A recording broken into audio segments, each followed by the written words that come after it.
¿Qué tal, equipo? Esto es Ideas con Forma, un podcast de emprendimiento en el que seguimos explorando puntos de interés para emprendedores a partir de preguntas e ideas sencillas. Yo soy José Gregorio Ortega y en esta oportunidad, después de más de un mes sin publicar contenido, básicamente estaba tratando de encontrar cuál era el episodio que mejor encajaba dentro de lo que ya habíamos estado hablando en el podcast. Hablamos de emprendimiento, cuáles son los riesgos que se asumen al emprender. Luego estuvimos hablando sobre e-commerce y tiendas virtuales. Pasamos a plan de negocio y modelo de negocio.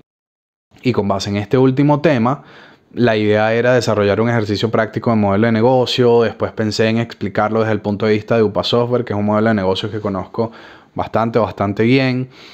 Decidí irme luego por producto porque ya habíamos hablado sobre emprendimiento, hablamos sobre el ecosistema digital, hablamos sobre la planificación. Entonces me parecía correcto empezar a hablar sobre el producto y en este sentido mínimos productos viables. Y buscando información al respecto de esto me encontré con bastantes alertas de qué no se debe hacer cuando estamos desarrollando un mínimo producto viable. Más a fondo, ¿por qué fracasan los mínimos productos viables? Aquí se me prendió un poquito el bombillo y dije, si ya tenemos esto, ¿por qué no hablamos mejor sobre por qué fracasan los emprendimientos? Y cuáles son algunos de estos mitos o mentiras motivacionales que hay alrededor del concepto tan romantizado que hay en redes sobre emprendimiento.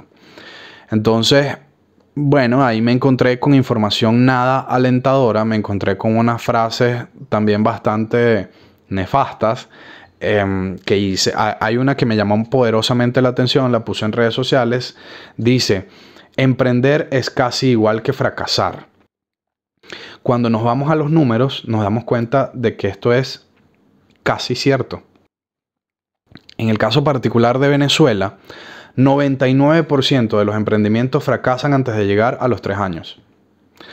77% de los emprendimientos en Colombia fracasan antes de llegar al 4º año y 75% lo hacen en México. México y Colombia, en sus casos particulares, son países que ponen menos barreras de entrada al emprendimiento. Y los números igual siguen siendo sumamente altos. La crisis particular o la situación particular de Venezuela solamente acentúa los problemas que ya el ecosistema per se tiene. Les voy a dejar un poquito de documentación respecto a esto y de dónde estoy leyendo algunas cosas. Acá abajo en la descripción está básicamente en el Monitor Global de Emprendimiento. Y un artículo, 2 artículos también que voy a estar leyendo un poco para ustedes acá en el podcast. El primero es de la página entrepreneur.com, 15 motivos del fracaso del emprendedor, y yo me voy a quedar en los 5 primeros para conversar un poquito sobre eso. Y el siguiente, razones por las que fracasan los emprendimientos. Ambos artículos se los dejo en la descripción. En el caso de las 15 razones por las que fracasan los emprendimientos, en primer lugar, la falta de experiencia en el sector. Muchas veces estamos en eventos de emprendimiento donde hay un experto, un emprendedor, un consultor dándonos algún tipo de guía, anécdota, experiencia, conocimiento. Y al final, cuando estamos en la parte de preguntas y respuestas o en la parte de networking, nos acercamos y le preguntamos ¿en qué puedo emprender? Si nosotros tenemos esta pregunta, probablemente no debería ser algo que deberíamos estar pensando. El emprendimiento, la acción de emprender, está muy relacionada con quién es el emprendedor y qué sabe hacer o qué puede hacer, en qué es bueno. Entonces, si nosotros no tenemos idea en qué debemos emprender, probablemente no sería algo que deberíamos estar pensando en ese preciso momento hasta que logremos identificar algo que realmente nos apasione como para dedicarnos al 100%. Luego, en segundo lugar, está una mala ubicación. Esto es para los emprendimientos físicos. Hay un ejemplo muy particular y bastante ilustrativo que a mí me gusta mucho. Dice algo así como, si estás en una calle llena de talleres mecánicos y tú eres el dueño o el futuro dueño de un restaurante de sushi y tú dices, en esta calle no hay ni un taller mecánico, vamos a poner un restaurante de sushi porque puede ser un boom. En primer lugar, la pregunta más lógica es ¿por qué en general no hay ni un restaurante en esa calle? De repente la gente que llega a esa calle solamente está buscando talleres mecánicos, no está buscando comida. Por lo tanto, no viene preparada o al menos con la idea preconcebida de gastar en comida una vez que llegue a ese espacio de la ciudad.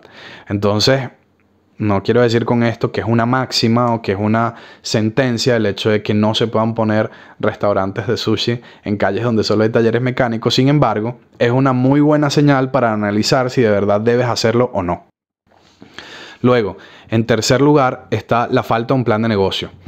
Si no tenemos claro el plan, si no tenemos claro los objetivos que queremos alcanzar, probablemente los caminos para lograr esos objetivos tampoco los tengamos trazados. Por lo tanto, la cantidad de flechas que vamos a lanzar va a ser bastante alta. Luego, cuarto, perder demasiado tiempo en elaborar el producto y la estrategia.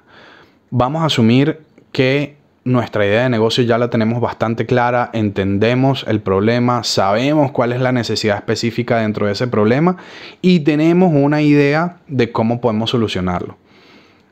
El hecho de tener estas herramientas no garantiza el éxito y de hecho nos predispone a querer perfeccionarlo a tal punto que nos toma bastante tiempo y recursos, por lo que pensamos que esto nos va a generar un retorno bastante positivo, cuando probablemente no sea así.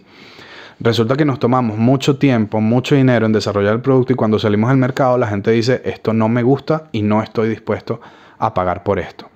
Pues entonces en ese momento todo ese tiempo y todo ese dinero lo vamos a lanzar al pote que va a tener una etiqueta que diga así no se hace, intenta hacerlo de otra forma, si es que quieres seguirlo intentando. ¿Okay? Luego, en quinto lugar, está empezar sin el capital suficiente. Yo creo que acá puede haber excepciones dependiendo del producto que estás haciendo. Bueno, en el caso particular de los productos puede que sí. Sin embargo, en el caso de los servicios, de repente si tú mismo eres capaz de ofrecer el servicio, tratando de minimizar casi en la totalidad los costos de nómina, los costos alternos, de repente tener algunos clientes al comienzo te puede servir para acumular algo de capital que te permita ir creciendo poco a poco. Esto lo digo bastante con conocimiento de causa. Luego vamos entonces a entrar este artículo, como les mencioné, entrepreneur.com, se los dejo en la descripción. Vamos entonces a pasar al artículo de MBA y Educación Ejecutiva. Esto es una página, creo que es mexicana, y el análisis lo hace básicamente para los emprendedores en México.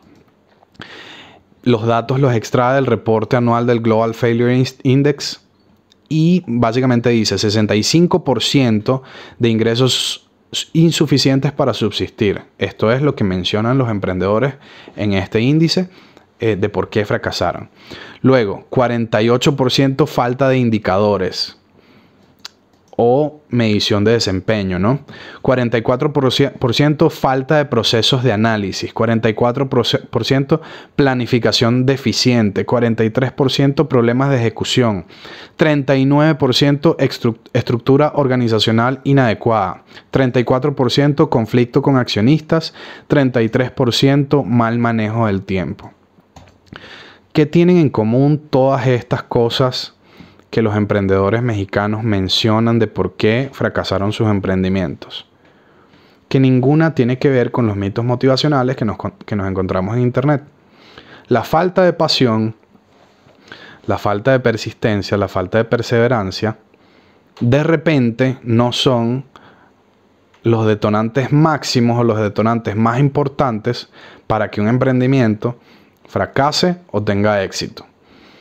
Se nos dice muchas veces, se nos repite muchas veces que la clave para que tu emprendimiento tenga éxito es trabajar de manera apasionada y constante. Conozco una infinidad de casos de gente apasionada y muy constante que fracasó de manera bastante aparatosa. Tú puedes trabajar apasionadísimamente en la ruta del fracaso de tu emprendimiento. Con esto no quiero decir que no sean elementos necesarios, de hecho súper necesarios, sumamente necesarios. Si tú no tienes pasión respecto de lo que estás haciendo, probablemente no sientas la motivación de seguirlo haciendo y por lo tanto abandones, aun cuando estés en el camino de hacer las cosas bien. Sin embargo, no es lo único. Y esto se está vendiendo muchísimo como herramientas del emprendimiento, cuando del todo no es así. Son herramientas que son muy útiles, muy necesarias en el proceso de emprender, pero que están más ligadas a la persona.